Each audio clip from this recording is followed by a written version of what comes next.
Every day I cycle along the Forth on the other side, so I can see Fife on the other side of the further Forth, and I can see the lights of Kirkcaldy at night.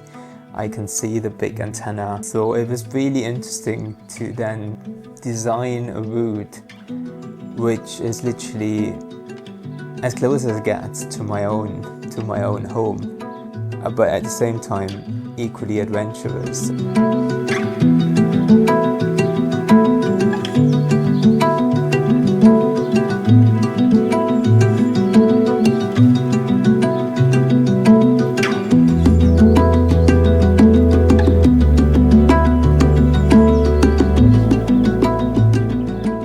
I called this route Roughstuffing in Fife because it was inspired by an encounter I had with George Berwick earlier in 2025 when he gave a talk, and George is one of the early members of the Roughstuff Fellowship, and the Roughstuff Fellowship has always inspired me for my own trips. It's basically people riding bicycles from the 1950s onwards to places which are sometimes oddly not perceived as being accessible by bicycle.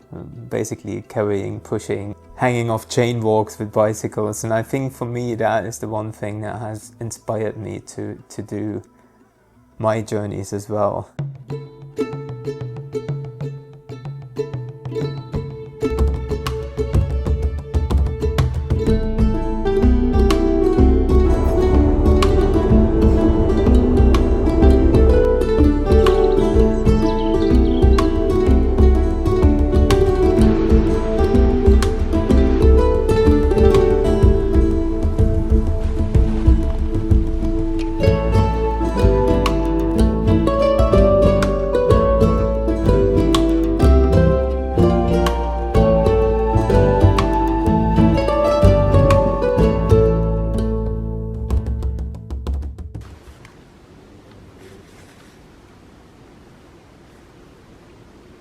I was sitting outside my pot on the first night in Silverburn, and I could literally see my house on the other side of the firth. So it felt really close, but at the same time as far away as I wanted it to be, to kind of recognize I'm on my own adventure here. Very similar to when I left for the round the world trip. I cycled through East Lothian, and I was sitting on a hill in the Lomond Hills and looking back, and I could see Edinburgh. It was really not far away in the distance, but I had left, so I was away. I was not in the city any longer. I was outside, and I think it doesn't really matter how far or close you are, as long as you have the courage to pack your stuff, put it on the bike, go for an adventure and have a nice trip. And for me, Fife is a really interesting place.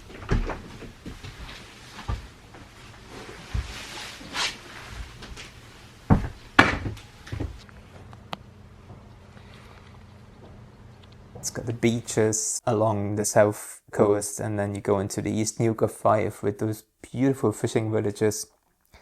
And then further up towards St Andrews, part of the Fife Pilgrims Way, Fife Coastal Path, and then into Tentsmuir Forest, which is an incredible place to ride bikes at any time of the day, but especially for night riding, because you see those big Scots pine trees. You can hear the sea on one side, and you can focus on whatever your lights lit up, and then going further along the coast to Newport-on-Tay, Newborough, and then into the Lomond Hills through the outcrops of the Ochil Hills, and then descending all the way back into civilization, in a sense, into Dunfermline, over the bridges and back home. And it's an incredible place to ride. It's also a place which is pretty much open all year. I love going bikepacking in places where people ordinarily live. It means that restaurants, cafes, and all of those places are not just open for the tourist season. So that makes Fife really interesting for me. It's close to home, it's open all year, and it's got some incredible riding.